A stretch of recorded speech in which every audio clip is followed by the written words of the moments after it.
मानव mobile सत्संग का 117वां प्रसंग। आज का प्रसंग विग्रह पे चल रहा है हमारा। पहले हमने देखा भांति तत्व है, विग्रह प्रिय तत्व है, अस्तित्व है, भांति प्रियता की एकता, सगुण एक साकार तत्व है।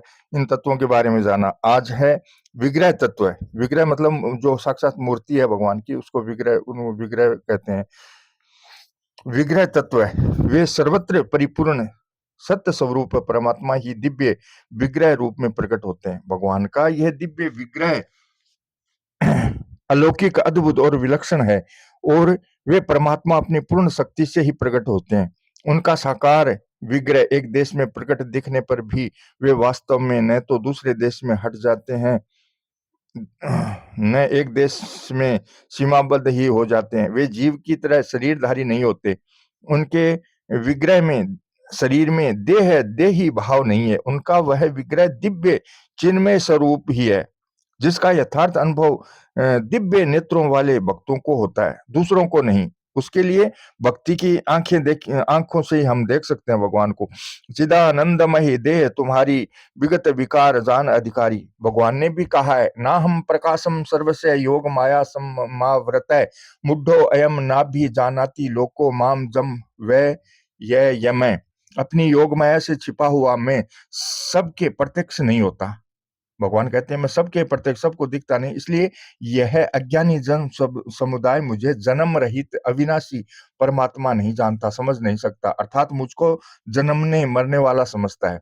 जीवों के शरीर तो अनित्य, पापमय, रोगग्रस्त, लौकिक, विकारी, पांच भौतिक और रज वीर्य से उत्पन्न होने वाले होते हैं, और भगवान का वह साकार रूप विग्रह नित्य, पाप पुण्य से रहित, अनामय, अप्राकृत, विकार रहित, विशुद्ध, परम दिव्य और प्रेममय होता है। अन्य जीवों की तरह तो देवताओं का शरीर भी अलग होता है, परंतु भगवान का शरीर स्वरूप उससे भी बहुत ज्यादा विलक्षण होता है, जिसका देवता लोग भी दर्शन चाहते रहते हैं। भगवान श्री राम तथा श्री कृष्ण जब इस धरातल पर अवतरित हुए, तब उस समय वे माता कौशल्या और देवकी के गर्भ से उत्पन्न नहीं हुए। पहले उनको अपने शंख चक्र गदा पदाधारी स्वरूप का दर्शन कर देखकर फिर ही वे माता की प्रार्थना से बालक रूप में लीला करने लगे।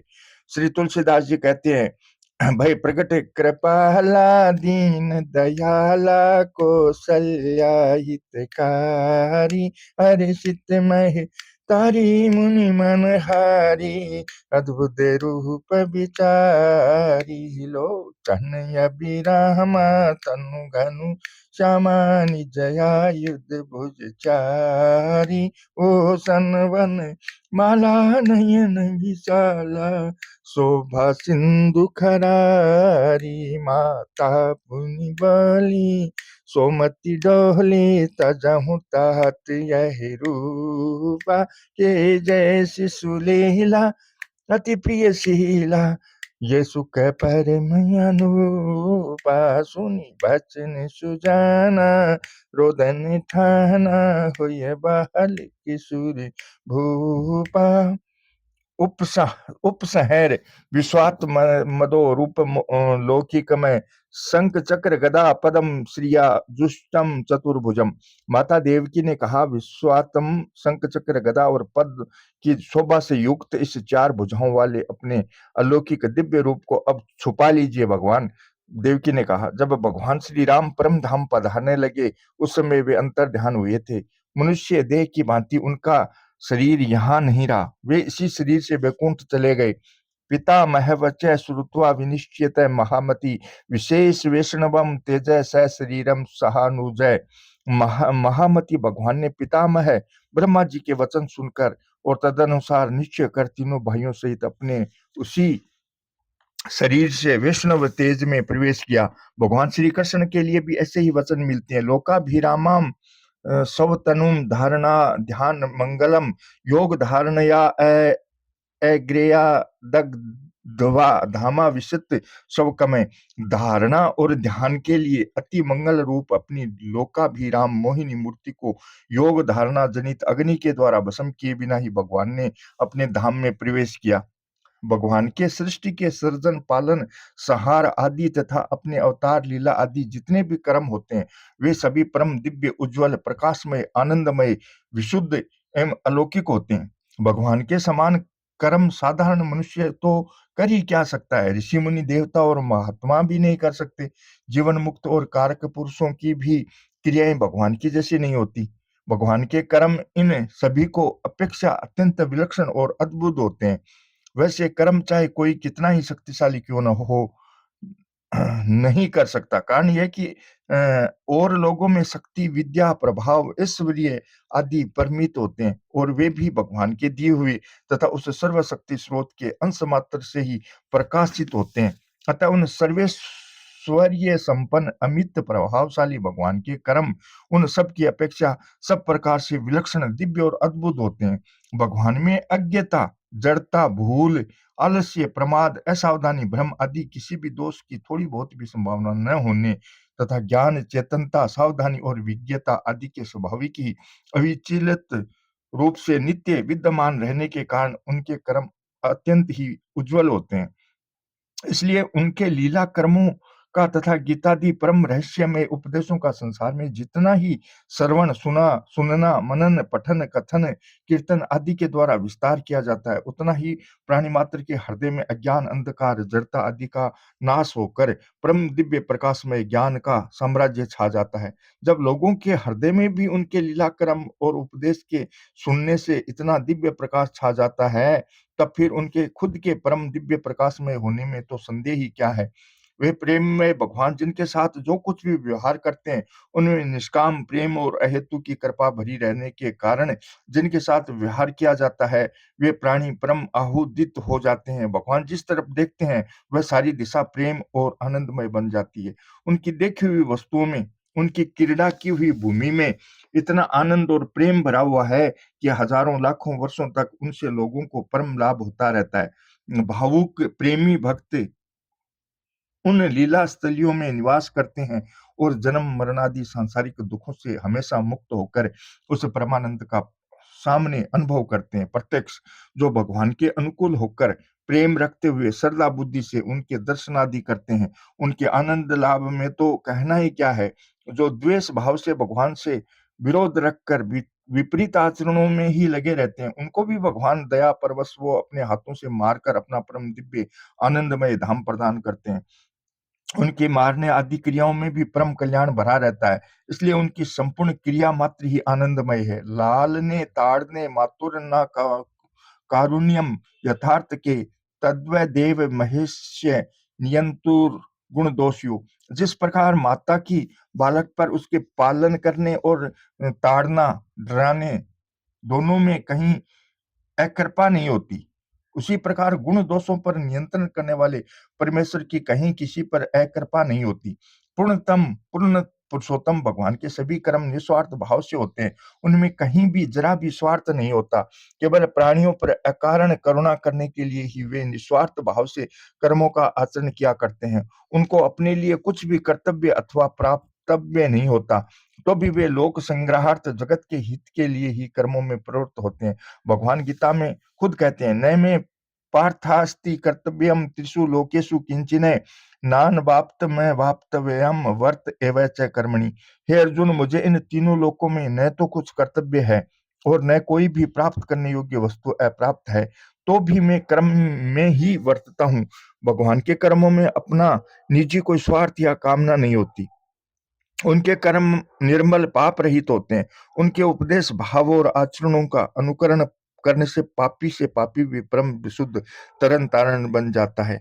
इसलिए भगवान के कर्म विशुद्ध और निर्विकार होते हैं। भगवान के कर्म अलौकिक होते हैं, जहाँ देवताओं की भी कल्पना नहीं पहुंच पाती, और जो बिल्कुल असंभव होते हैं, उन कर्मों को भी वे संभव कर दिखाते हैं। उनकी तो माया ही अघटन घटना पटीयसी है।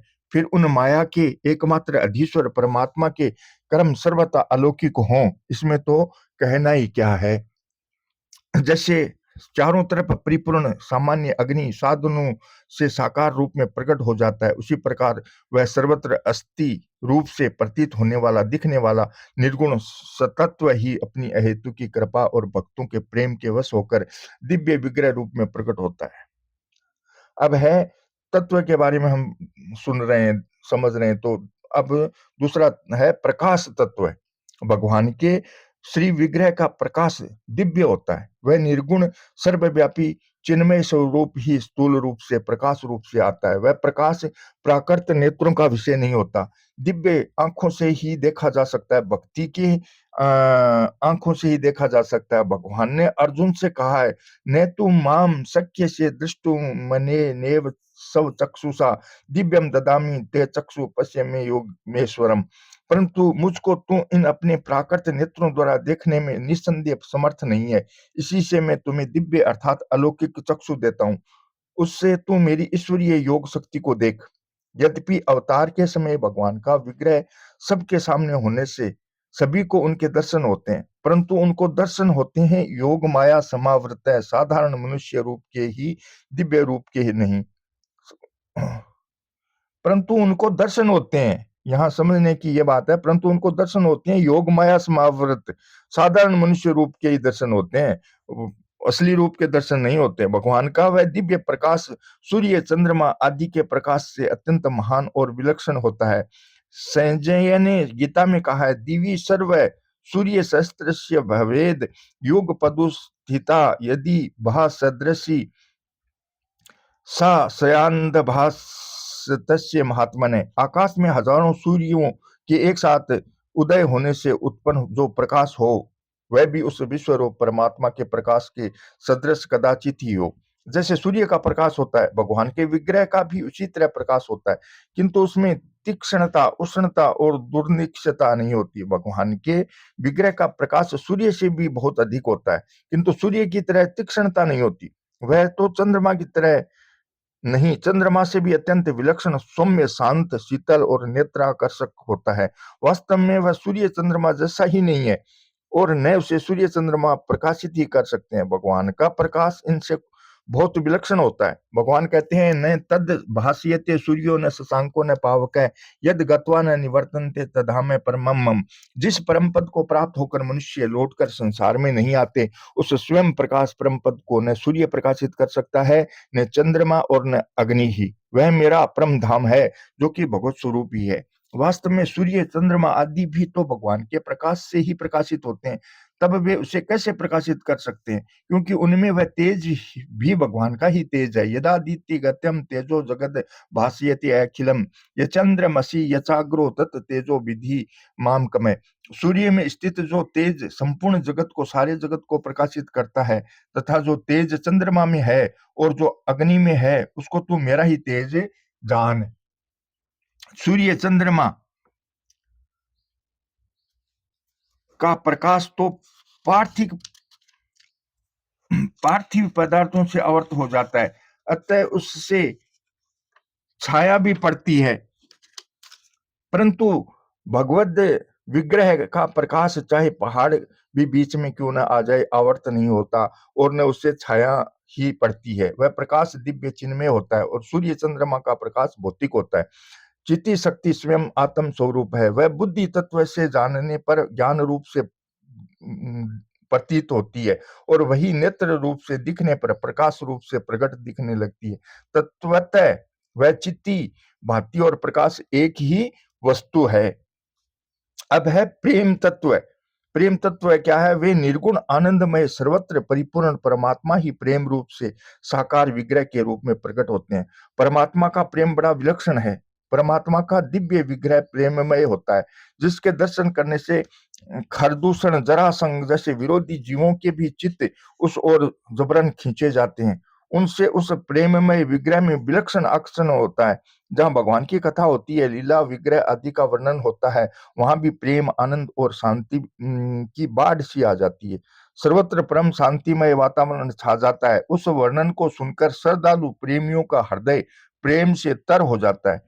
उनके आंखों से आंसू की धारा बहने लगती है, कंठ गदगद हो जाते हैं, वाणी रुक जाती है और सारे अंग पुलकित हो उठते हैं। इस प्रकार भक्त प्रेम में मतवाले हो जाते हैं। महात्मा श्री नंददास दास जी कहते हैं, कृष्ण नाम जब में ते में श्रवण सुन्योरी आली भूली री भवन में तो बावरी भईरी। जब उसकी कथा वार्ता सुनने से इतना असर पड़ता है, तब वह खुद कितना प्रेममय है, इसका अनुभव तो परम प्रेमास्पद भगवान के दर्शन किए हुए सच्चे प्रेमी भक्ति कर सकते हैं, पर वे भी उस प्रेम का वर्णन करने में अपने को असमर्थ ही पाते हैं। प्रेम का स्वरूप वर्णन करते हुए श्री नारद जी कहते हैं, अनिवर्चनीयम प्रेम स्वरूपम मुखास्वादनवतः गुण रहितम कामना रहितम प्रतिक्षण वर्धमान मैं विच्छेनम सूक्ष्म तर मनुभव रूप में। प्रेम का स्वरूप अनिवर्चनीय है, गूंगे के स्वाद की भांति उसका वर्णन नहीं हो सकता। अनिवर्चनीय मतलब उसके बारे में कह नहीं सकते कि वो कैसा है। यह प्रेम गुण रहित है, कामना रहित है, प्रतिक्षण बढ़ता रहता है, विच्छेद रहित है, सूक्ष्म से भी सूक्ष्मतर है और अनुभव रूप है। जो इस प्रेम के तत्व को जान जाता है वह खुद प्रेममय बन जाता है, उसे प्रेम ही प्रेम दिखता है। प्रेममय भगवान के सिवाय उसे और कोई वस्तु नजर ही नहीं आती। वह भगवत प्रेम वाणी का विषय नहीं है। संसार में स्त्री, पुत्र, धन, शरीर, मान, बढ़ाई आदि के प्रति जो प्रेम देखने में आता है वह तो प्रेम ही नहीं है, राग है। राग और प्रेम में महान अंतर है। राग रजोगुणी है और प्रेम गुणातीत है, गुणों के दायरे से परे की वस्तु है। राग में अपने इंद्रियों की तृप्ति और अपना स्वार्थ रहता है। प्रेम में केवल प्रेमास्पद का आनंद, उसकी प्रसन्नता और अपने स्वार्थ का सर्वथा त्याग रहता है। राग के विषय जड़ भोगरूप पदार्थ होते हैं, परंतु प्रेम के विषय साक्षात चिन्मय परमात्मा होते हैं, जड़ पदार्थ नहीं। जीवों से जो प्रेम किया जाता है उसका भी विषय चेतन ही होता है, क्योंकि प्रेम खुद चिन्मय है। पर जहां केवल जड़ शरीर की ओर आकर्षण होकर प्रेम होता है वह प्रेम नहीं, वह तो राग ही कहलाता है। हाँ, वह भी यदि स्वार्थ त्याग पूर्वक केवल उसके भलाई के लिए ही किया जाता है तो प्रेम ही कहा जाता है। और से ही महापुरुषों से जो प्रेम किया जाता है वहां यदि शरीर में आकर्षण होकर प्रेम होता है तो भी वह शरीर अन्य शरीरों की अपेक्षा अत्यंत विलक्षण होने तथा वहां अपना लौकिक स्वार्थ न होने के कारण वह प्रेम ही माना जाता है। उसका ध्येय पारमार्थिक सत्य वस्तु है, अतः वह प्रेम शरीर को लेकर होने पर भी दोषी नहीं है। तथा भगवान में जो कामना सिद्धि के लिए प्रेम किया जाता है वह भी यद्यपि जड़ वस्तुओं की प्राप्ति के लिए ही है, तो भी भगवान से संबंध होने के कारण वह मुक्ति प्रदान करने वाला ही होता है। भगवान ने कहा है, मद भक्ता यान्ति मामपि, मेरे भक्त मुझे चाहे जिस भाव से भजें, आखिर में वे मुझे ही प्राप्त होते हैं और उनकी कामना भी पूरी हो जाती है, यानी मिट जाती है। मतलब यह है कि महात्माओं का शरीर प्राकृत होने पर भी उनसे निस्वार्थ प्रेम करने वाले का ध्येय चेतन है, तथा भगवान से काम प्रेम करने वाले का ध्येय जड़ पदार्थ होने पर भी भगवान का विग्रह चेतन स्वरूप है। यहाँ एक अंश में कमी रहने पर भी दोनों ही जगह चेतन का संबंध होने से वह प्रेम ही कहा जाता है और उससे निस्संदेह कल्याण हो जाता है। पर असली प्रेम तो वह है जो जड़ता रहित, ज्ञानपूर्ण, निष्कलंक, निस्वार्थ, परम शुद्ध और केवल प्रेम के लिए ही होता है। यह प्रेम राग की समाप्ति होने के बाद जागता है और वैराग्य की ऊंची से ऊंची स्थिति होने पर शुरू होता है। यह प्रेम रसमय, आनंदमय, प्रकाशमय, त्याग रूप, दिव्य और परम शांति रूप है। उसमें दुख, विक्षेप, जलन, चिंता, उद्वेग, भय आदि का लेश मात्र भी अंश नहीं है। प्रेम और भगवान वस्तुतः दो नहीं है, एक रूप ही है। ऐसा होने पर भी भगवान के दर्शन होने पर प्रेम हो ही जाए, यह सर्वत्र अबाधित नियम नहीं है, पर प्रेम होने पर तो भगवान मिल ही जाते हैं। इसलिए प्रेम की कीमत भगवान भी नहीं है, बल्कि भगवान की ही कीमत प्रेम है। अतः प्रेम भगवान से भी बढ़कर है। इसलिए दिव्य प्रेम को प्राप्त किए हुए भगवत भक्त भगवान के दर्शनों की भी परवाह नहीं करते, बल्कि भगवान ही उन भक्तों की चाह क्या करते हैं। प्रेम बड़ी ही अलौकिक वस्तु है। वह द्वैत, अद्वैत, भेद, अभेद, सबसे निराला, विलक्षण, अलौकिक तत्व है। प्रेम और आनंद वस्तुतः एक ही वस्तु है, क्योंकि प्रेम होने पर ही आनंद होता है और जहां आनंद होता है वहीं पर प्रेम है। श्री कृष्ण गोविंद हरे मुरारी, हे नाथ नारायण वासुदेवा। जय श्री कृष्ण।